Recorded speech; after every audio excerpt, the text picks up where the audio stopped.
Hello friends, എല്ലാവർക്കും പുതിയ വീഡിയോയിലേക്ക് സ്വാഗതം. എൻ്റെ പേര് ഡോക്ടർ രഞ്ജിത്ത്. ഇന്ന് നമ്മൾ സംസാരിക്കാൻ പോകുന്നത് മഴക്കാല ചര്യയെ പറ്റിയാണ്. ആയുർവേദ ഋതുക്കളെ 6ആയിട്ടാണ് ക്ലാസിഫൈ ചെയ്തിരിക്കുന്നത്.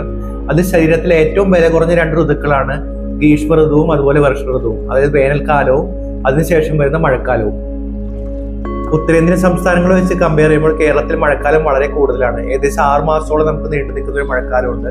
ജൂൺ മുതൽ സെപ്റ്റംബർ വരെ നീണ്ടു നിൽക്കുന്ന കാലവർഷവും അതുപോലെ ഒക്ടോബർ നവംബർ മാസങ്ങളിൽ വരുന്ന തുലാവർഷവുമാണ് സാധാരണയായി കേരളത്തിൽ മഴ കാണപ്പെടുന്നത്. രോഗപ്രതിരോധ ശക്തി ഏറ്റവും കുറഞ്ഞിരിക്കുന്ന ഒരു കാലമാണ് മഴക്കാലം.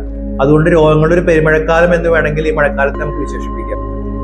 ആയുർവേദ സിദ്ധാന്ത പ്രകാരം ത്രിദോഷങ്ങൾ, അതായത് വാതപിത്തം കഫം സമാവസ്ഥയിലാവുമ്പോഴാണ് ആരോഗ്യം ഉണ്ടാവുന്നത്. വർഷകാലത്ത് ഈ ത്രിദോഷങ്ങൾ കോപിക്കുന്നു.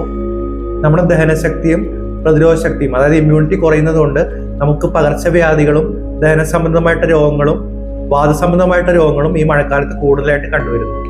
അതുകൊണ്ട് തന്നെ ആഹാര കാര്യങ്ങളിൽ വളരെ ശ്രദ്ധ പുലർത്തേണ്ടത് വളരെ അത്യാവശ്യമാണ്.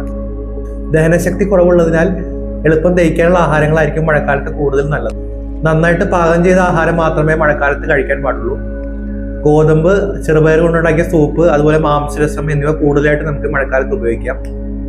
ജലജന്യ രോഗങ്ങൾ പകരാനുള്ള സാധ്യത കൂടുതലുള്ളതുകൊണ്ട് തിളപ്പിച്ചാറിയ വെള്ളം മാത്രം കുടിക്കാൻ ശ്രമിക്കുക.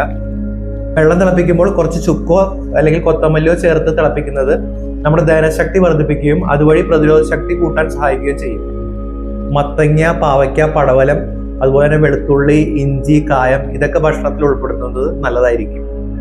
ഇളം ചൂടുവെള്ളത്തിൽ കുളിക്കുന്നതായിരിക്കും നല്ലത്.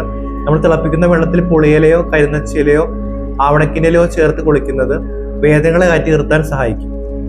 ഗുലു, കുന്തിരിക്കം, അതുപോലെ മാർക്കറ്റിൽ അവൈലബിൾ ആയിട്ടുള്ള അപരാജിത ചൂർണം എന്നിവ വീട്ടിൽ പോയിക്കുന്നത് നല്ലൊരു അണുനശീകരണ മാർഗമാണ്. നമ്മുടെ വീടും പരിസരവും വെള്ളം കെട്ടി നിൽക്കാത്ത രീതിയിൽ വൃത്തിയായി സൂക്ഷിക്കുക. അതുപോലെ പുറത്തു പോയി വന്നാൽ നമ്മുടെ കൈയും കാലും നന്നായിട്ട് കഴുകി വെക്കുന്നതും വളരെ ഉത്തമമാണ്. പഞ്ചകർമ്മ ചികിത്സകൾ ചെയ്യാൻ ഏറ്റവും അനുയോജ്യമായ ഒരു കാലമാണ് ഈ മഴക്കാലം. ശരീരം ശുദ്ധീകരിക്കുന്നത് വഴി നമുക്ക് ഒരു വർഷം മുഴുവൻ ആരോഗ്യത്തോടെ ഇരിക്കാൻ സാധിക്കുന്നതാണ്.